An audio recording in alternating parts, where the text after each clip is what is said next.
ሰላም ጤና ይስጥልን ውድ የቻናላችን ተከታታዮች፣ ይህ ጤናማዊት ፕሮግራም ነው። ለዛሬ ይዤላችሁ የቀረብኩት ፕሉራል ኢፊውዥን ብለን የምንጠራው ወይም ደግሞ ሳምባ ፈሳሽ ሲቋጥር ነው። ከፕሮግራሙ ጋር ዶክተር ሙስጠፋ ሐሰን ነኝ። አብራችሁን ቆዩ።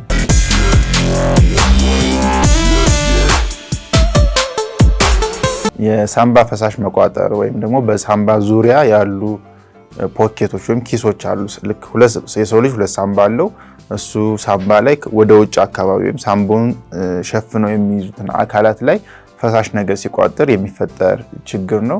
ይህም ሳምባ ውሃ ቋጠረ፣ ሳምባ ደም ቋጠረ፣ የተለያየ አይነት መነሻ ስላለው ከነዛ አንፃር የሚሰጠው ዴፊኒሽን ነው። ስለዚህ በእንግሊዘኛው ፕሉራል ኢፊውዥን ብለን እንጠራዋለን። የሳምባ ሽፋኖች ላይ የፈሳሽ ነገር መቋጠር ነው። ስለዚህ በጤናማ ወይም በኖርማል ሰው ላይ የሳምባ ዙሪያ ላይ ፈሳሾች ይኖራሉ። ጤናማ የሆኑ ዝቅተኛ በጣም ትንሽ የሆኑ ፈሳሾች አሉ።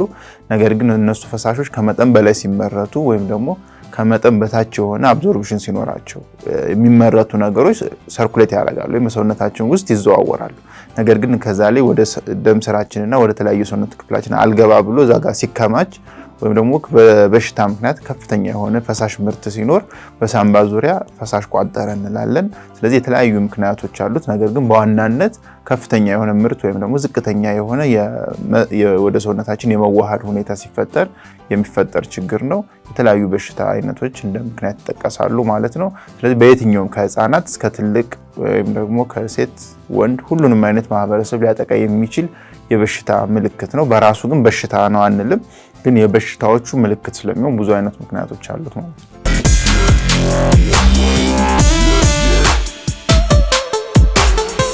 ስለዚህ በሳምባ ዙሪያ ያሉ አካላቶቻችን ፈሳሽ መቋጠር ወይም ሳምባን ሸፍነው የሚይዙት አካል ፈሳሽ ሲቋጠር ፕሉራል ኢፊውዥን ነው ብለናል። በራሱ ምልክት እንጂ በሽታ አይደለም ብለናል።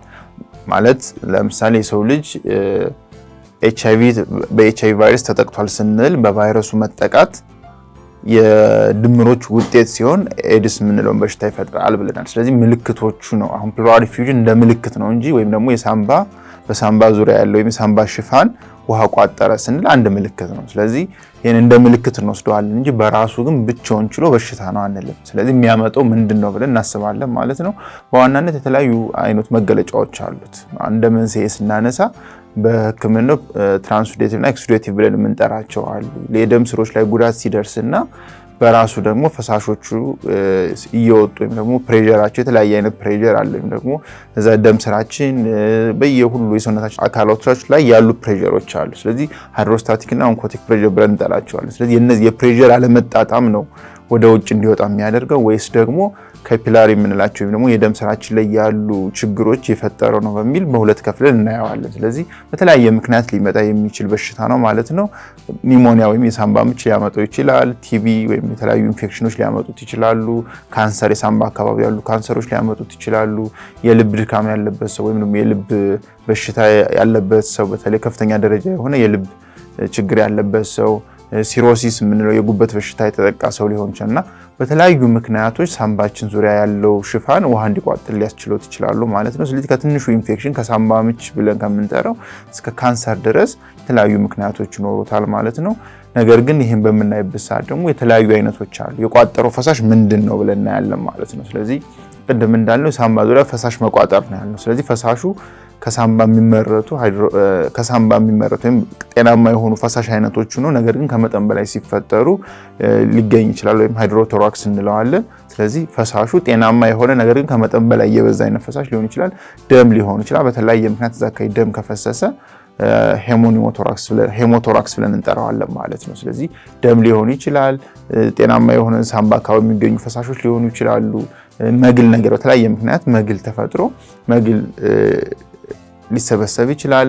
አንዳንዴ ደግሞ በሕክምና ምክንያት በሚፈጠሩ አንዳንድ ተጽዕኖች ያትሮጀኒክ ብለን የምንጠራው ወይም ደግሞ አንዳንድ መድኃኒቶችን በምንሰጥበት ሰዓት በአግባቡ እዛ አካባቢ መቀመጥ ሲገባቸው ቦታውን በሚስትበት ሰዓት ደግሞ በሕክምና ምክንያት የተለያዩ የሕክምና መድኃኒቶች ግሉኮስ ሊሆን ይችላል። የተለያዩ በመርፌ የሚሰጡ መድኃኒቶች እዛ አካባቢ ሊገኙ ይችላሉ ማለት ነው። ስለዚህ ፈሳሹ ምንድን ነው የሚለው በራሱ የተለያየ አይነት ምልክቶችም የተለያየ አይነት የህክምና ሁኔታም ይኖራቸዋል ማለት ነው።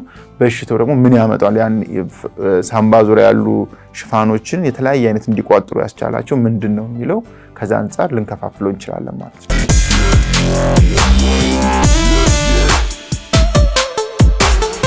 ስለዚህ ቅድም እንዳወራ ነው ፕሉራል ፊውዥን ወይም ደግሞ የሳምባ ሽፋን ፈሳሽ መቋጠር የተለያዩ አይነት ምልክቶች ያሳያል ብለናል። በራሱ ምልክት ነው እንደ በሽታ እሱ ምን አመጣው ብለን የምናስበው ሌላ በሽታ አለ፣ ራሱ ደግሞ ምልክት ነው ብለናል። ስለዚህ በሳምባ ዙሪያ ፈሳሽ ቋጠረበት ነው ሲባል ወይም ደግሞ አንድ ታካሚ ሳምባው ላይ ፈሳሽ ቋጥሯል ስንል የምናያቸው የሆኑ የተለያዩ ምልክቶች አሉ ማለት ነው። ከነዛ ውጭ በጣም ትንፋሹ ቶሎ ቶሎ የሚተነፍሰው ይሆናል ማለት ነው።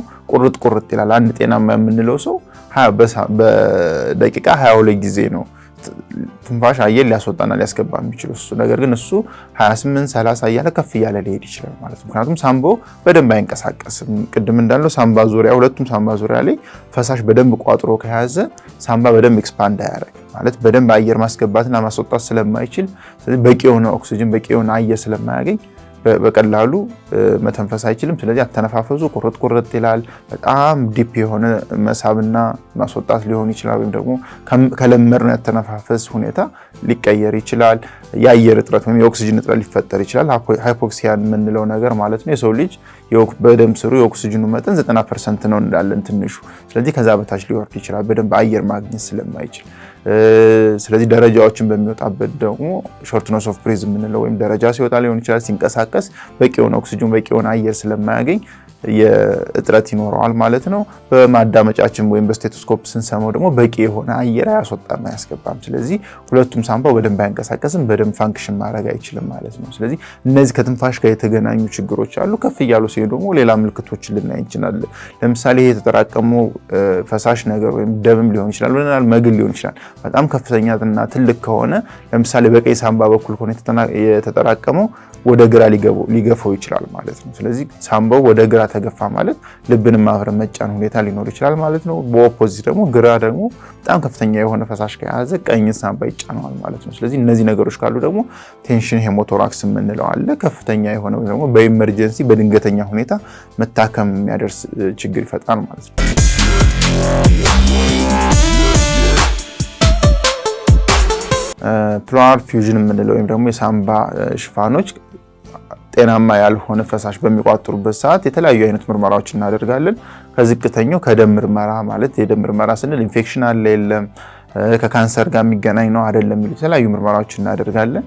ከዚህ ጋር ተገናኝቶ ደግሞ ከምርመራዎቹ ሊድ የሚያደርገን ነገር አለ። ሰው ታሪኩን በሚነግረን ሰዓት እንደ ሐኪም የምንሰማው ነገር ለምሳሌ ወደ ሳምባ ምች ሊወስደን ይችላል ታሪኩ። ስለዚህ ሳምባ ምች ጋር የተገናኙ ምርመራዎች እናደርጋለን። ወደ ቲቪ የሚሄድ ከሆነ ከቲቪ ጋር፣ ወደ ካንሰር የሚሆን ወደ ካንሰር የተለያየ አይነት ምርመራዎች ልናደርግ እንችላለን ማለት ነው። ሊሆን ይችላል ብለን ወደምናስበው ማለት ነው። ስለዚህ የመጀመሪያው ምርመራ ከደም ጋር የተገናኙ ምርመራዎች እናደርጋለን። ስለዚህ ኢንፌክሽን አለ የለም፣ ሌላ ምልክቶች ካሉ እሱን እናያለን። ከዛ ከፈሳሹ ደግሞ በሲሪንጅ ቀድተን ፈሳሹን ደግሞ እናየዋለን ማለት ነው። ስለዚህ ከፈሳሹ ጋር የተገናኙ ምርመራዎች እናያለን። ቅድም ያለው በየትኛው ችግር ምክንያት ነው የመጣ የሚለውን የተወሰነ ፐርሰንት ይነግረናል ማለት ነው። ስለዚህ ፈሳሹ ምርመራ እንልካለን። የሳምባ ራጅ፣ ሲቲ ስካን የምንላቸውን ነገሮች እንልካለን ማለት ነው። ስለዚህ እንደ ችግሩ ሁኔታ ከታሪኩ ጀምረን ሐኪም የምናየው ነገር እኛ እንጨምራለን። ከሱ በተጨማሪ ደግሞ የደም ምርመራ፣ ራጅ፣ ሲቲ ስካን የምንላቸው ምርመራዎች እናደርጋለን ማለት ነው። ስለዚህ ሕክምናውም ከዛ አንጻር ይወሰናል። ቅድም እንዳልነው የሳምባ ፈሳሽ መቋጠር በራሱ ምልክት ነው እንጂ በሽታ አይደለም። ስለዚህ እሱ ያመጣውን በሽታ ነው የምንፈልገው ብለናል። ስለዚህ ሕክምናውም ከዛ አንጻር ይወሰናል ማለት ነው። ቲቢ ከሆነ ያመጣው የቲቢ ሕክምና እንሰጣለን ማለት ነው። የሳምባ ምች ከሆነ የሳምባ ምች፣ ካንሰር ከሆነ የካንሰር ሕክምና። ስለዚህ እንደሚያመጣው ምክንያት የተለያየ አይነት ሕክምና እንሰጣለን ማለት ነው። በሁለተኛ ደረጃ ደግሞ ፈሳሹ ምን አይነት ነው ወይም ደግሞ የፈሳሹ ሁኔታ ብዛቱ ምን ያክል ነው። ስለዚህ ትንሽ ፈሳሽ ከሆነ በምንሰጠው መድኃኒት ይጠፋል ብለን የምንጠብቀው ፈሳሽ ከሆነ ኮንሰርቫቲቭ የምንለው ወይም ደግሞ ፈሳሹን ማውጣትም መነካካትም ሳያስፈልግ በመድኃኒት ብቻ እንዲጠፋ ወይም እንዲደርቅ እናደርጋለን ማለት ነው። ነገር ግን ፈሳሹ ከፍ ያለ ከሆነ በመድኃኒት ብቻ ይደርቃል ብለን ካላሰብን ደግሞ ቀለል ያለ መጠነኛ ከሆነ በሲሪንጅ በማስገባት ከሳምባው እንቀዳለን ማለት ነው። ከሱ ደግሞ ከፍ ያለና በጣም አስቸጋሪ ወይም ደግሞ ወደ ድንገተኛ ደረጃ የሚወስደን ከሆነ በጣም ከፍተኛ የሆነ ፈሳሽ ያለው ከሆነ ደግሞ ቸስት ቲዩብ እንላለን። ሰፋ ያለ ቱቦ ወደ ሳምባችን አስጠግተን ለተወሰነ ቀናቶች እንዲወጣ እናደርጋለን ማለት ነው። ከፍ እያልን ስንሄድ ደግሞ አንዳንዱ ከፍተኛ ወይም ሜጀር ሰርጀሪ የሚያስፈልጋቸው ሊሆን ይችላል ማለት ነው። ምክንያቱን ያመጣው ችግሩን የፈጠረው ካንሰር ከሆነ ችግሩን የፈጠረው በጣም ከፍተኛ የሆነ መግል የቋጠረና ሊሻል የማይችል ከሆነ እንደ በሽታው ሁኔታና ደረጃ ደግሞ ከፍተኛ የሆነ ሰርጀሪ የሚያስፈልጋቸው አሉ። አንዳንዴ ደግሞ ኬሚካል በመጠቀም ኬሚካል ወደ ሳምባ ሽፋን በመርጨት ያን አካባቢ እንዲያደርቀውና ሕክምና እንዲሰጠው እንዲጣበቅ በማድረግ ፈሳሹ እንዲወጣ እናደርጋለን ማለት ነው። ስለዚህ የሕክምናው ሁኔታ የሚወሰነው አንደኛ ምክንያቱ ምንድነው የሚለው ማወቅ አለብን። ሁለተኛ ደግሞ የተቋጠረው ፈሳሽ ምን አይነት ነው የሚለው ማወቅ አለብን፣ መጠኑን ማወቅ አለብን ማለት ነው። ከዚህ አንፃር ሕክምናውም ምርመራውም ይወሰናል ማለት ነው።